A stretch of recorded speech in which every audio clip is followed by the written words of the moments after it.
اللہ کے نام سے شروع کرتا ہوں جو بڑا مہربان نہایت رحم کرنے والا ہے۔ اللہ پاک سے دعا ہے کہ اللہ پاک آپ کی تمام جائز خواہشات کو پورا فرمائے اور اپنی رحمتوں کے سائے ہمیشہ آپ پر قائم رکھے، آمین۔ ایک مرتبہ پھر میں ایک خوبصورت سی کہانی لے کر آپ کی خدمت میں حاضر ہوا ہوں۔ کہانی ہے شیخ صاحب کی۔ شیخ صاحب لاہور میں ایک معمولی سے دفتر میں ملازم تھے۔ دن کچھ ایسے پھرے کہ اسی دفتر کے صاحب کو پسند آ گئے اور یوں ان کی فیملی میں ہی شیخ صاحب کی شادی ہو گئی۔ قدرت شیخ صاحب پر مہربان تھی۔ دن رات اور رات دن میں بدلتے گئے اور شیخ صاحب ایک دکان سے ایک مارکیٹ اور پھر ایک فیکٹری سے دو چار اور پھر نہ جانے کتنی فیکٹریوں کے مالک بنتے گئے۔ دھن برستا گیا، 2 بچے ہو گئے۔ شیخ صاحب نے کرائے والے کمرے سے ایک اپارٹمنٹ اور پھر لاہور کے انتہائی پوش علاقے میں 2 کنال کی ایک کوٹھی خرید لی۔ مالی کی ضرورت پیش آئی تو چکوال سے آئے ہوئے سلطان کو فیکٹری سے نکال کر اپنی کوٹھی میں 1500 روپے ماہوار پر اپنی کوٹھی پر ملازم رکھ لیا۔ سلطان ایک انتہائی شریف اور اپنے کام سے کام رکھنے والا انسان تھا۔ نہ کسی سے کوئی جھگڑا، نہ کوئی عداوت، نہ کبھی کوئی شکایت۔ ایک بار شیخ صاحب دن کے 10 بجے کام سے واپس گھر آ رہے تھے۔ گاڑی دروازے پر کھڑی کر دی کہ ابھی واپس دفتر جانا تھا۔ دروازے سے گھر کے داخلی دروازے کے درمیان اللہ جانے کیا ہوا کہ پودوں کو پانی دیتے سلطان کے ہاتھ سے پائپ پھسلا اور شیخ صاحب کے کپڑوں پر پانی جا پڑا۔ شیخ صاحب بھی گئے۔ سلطان پاؤں میں گر گیا، گڑ گڑا کر معافی مانگنے لگا کہ صاحب غلطی ہو گئی، لیکن شیخ صاحب کا دماغ آسمان پر تھا۔ غصے میں نہ آؤ دیکھا نہ تاؤ، وہیں کھڑے کھڑے سلطان کو نوکری سے نکال دیا۔ کہا شام سے پہلے گھر سے نکل جاؤ۔ سلطان بیچارہ سامان کی پوٹلی باندھ کر گھر سے نکل کر دروازے کے پاس بیٹھ گیا کہ شاید صاحب کا غصہ شام تک ٹھنڈا ہو جائے تو واپس بلا لیں۔ شام کو شیخ صاحب واپس آئے، دیکھا کہ سلطان ابھی تک بیٹھا ہے۔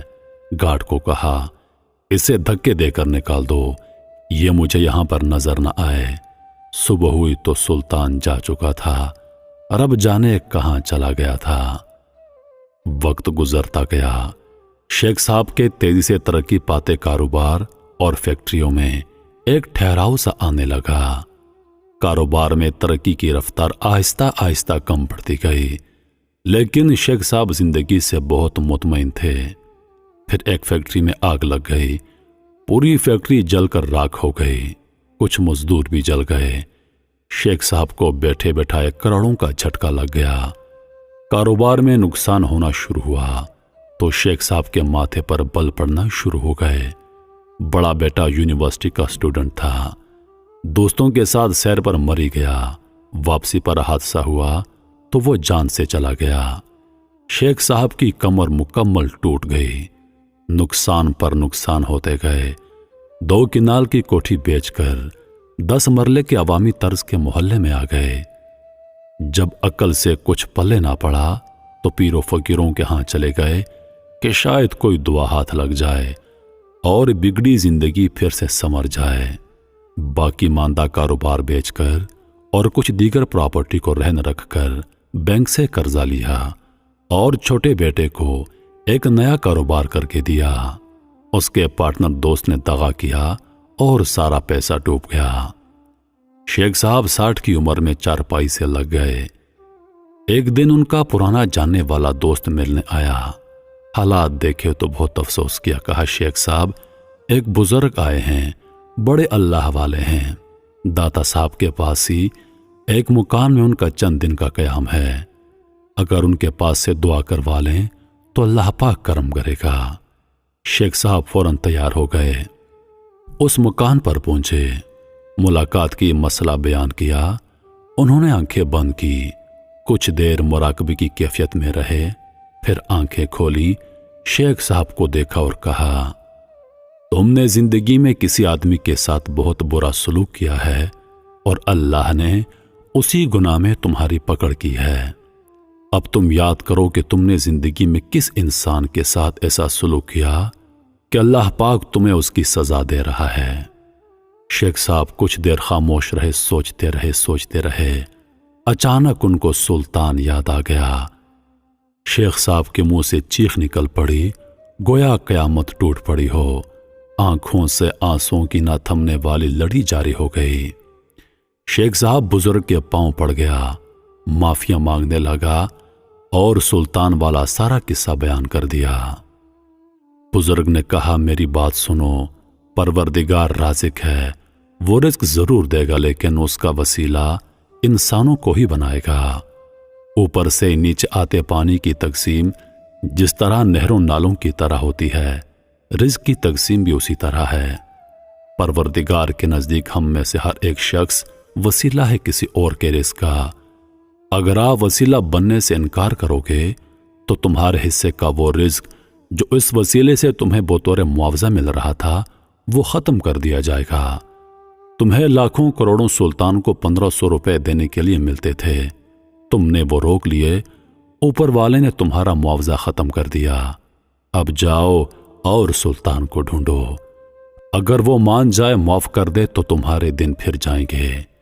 شیخ صاحب کی دنیا لٹ گئی۔